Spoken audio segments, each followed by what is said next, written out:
App மூலம் கோடிக்கணக்கில் மோசடி, பாதிக்கப்பட்டவர்கள் கோவை மாநகர சைபர் கிரைம் போலீசாரிடம் புகார். தனியார் செயலி மூலம் பணத்தை முதலீடு செய்ய வைத்து கோடிக்கணக்கில் மோசடி செய்தவர்கள் மீது நடவடிக்கை எடுக்க கோரி பாதிக்கப்பட்ட மக்கள் கோவை மாநகர சைபர் கிரைம் காவல் நிலையத்தில் புகார் அளித்துள்ளனர். என் பேர் ரம்யா, நான் கோயம்புத்தூர்லேருந்து வரேன். ஜிஎம்ஆர் ஆப்பில் நாங்கள் இன்வெஸ்ட் பண்ணோம். எங்களை எங்கள் ஃபேமிலி மெம்பர்ஸ் தான் இதில் ஜாயின் பண்ண சொன்னாங்க. பட் இதோட மெயின் ஹெட் மைதீன் ஃபரிதா அப்படின்றவங்க. இந்த ஆப்பில் என்ன அப்படின்னா, டாஸ்க் கம்ப்ளீட் பண்ணால் உங்களுக்கு ரிட்டர்ன்ஸ் வரும் அப்படின்னு சொன்னாங்க. மொத்தம் 9 ஸ்டேஜஸ் இருக்குது, VIP 1 to 9. இந்த 1ல் கம்மியான அமௌண்ட் 1000, கம்மியான அமௌண்ட்டுன்றதை விட கம்பேரிட்டிவ்லி அதில் 1றது கம்மி. VIP 1ல் நாங்கள் ஜாயின் பண்ணும்போது VIP 3ல் ஜாயின் பண்ணோம். 15,800 ஜாயின் பண்ணோம். ரிட்டர்ன்ஸ் வரும்னு சொன்னாங்க, ஆனால் வரவே இல்லை. அது மட்டும் இல்லாமல் திருப்பி எங்களுக்கு கால் பண்ணி நீங்கள் VIP 4, 5க்கு உங்களோட ஸ்டேஜை அப்கிரேட் பண்ணுங்கள் அப்படின்னு ஃபோர்ஸ் பண்ணி அப்கிரேட் பண்ண வச்சாங்க. VIP 4க்கு 51,800, அப்புறம் VIP 5க்கு 1 lakh மேலே போகுது. ஒரு ஃபேமிலிலேயே 2 lakhsக்கு மேலே நாங்கள் இன்வெஸ்ட் பண்ணியிருக்கோம். ஆனால் எந்த ஒரு ரிட்டர்ன்ஸும் வரல.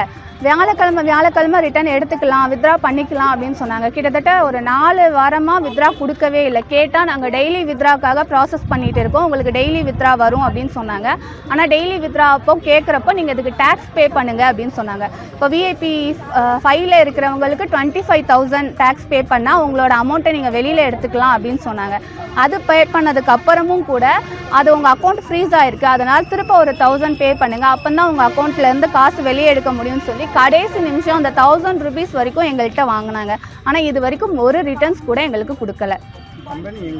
கம்பெனின்னு கிடையாது, அது ஒரு ஆப், GMR அப்படின்ற ஆப்.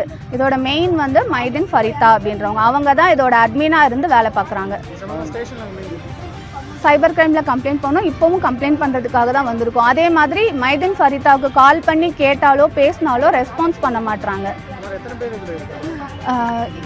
குறைஞ்சது 1000 கணக்கில் இருக்காங்க. இதில் ஒரு குரூப்பில் மட்டுமே 1000 மெம்பர்ஸில் இருக்காங்க. இதை மாதிரி 8 குரூப் இருக்குது. எனக்கு தெரிஞ்சு 8 குரூப் இருக்குது. தெரியாமல் 16 குரூப் 17 குரூப்புக்கு மேலே இருக்குது. மற்ற மாவட்டம் இல்லை, மற்ற ஸ்டேட் கூட இருக்காங்க. அசாம், மகாராஷ்டிரா, அப்புறம் ஆந்திரா. இதில் என்னோட கணக்குப்படி இதில் லாஸ் ஆனால் கிட்டத்தட்ட கோடி கணக்கில் லாஸ் ஆகிருக்கும். நாட் 1 கோடி 2 கோடி அப்படிலாம் கிடையாது. கிட்டத்தட்ட 200 கோடி 300 கோடியில் இல்லை நிறைய பேர் இதில் லாஸ் பண்ணியிருக்காங்க.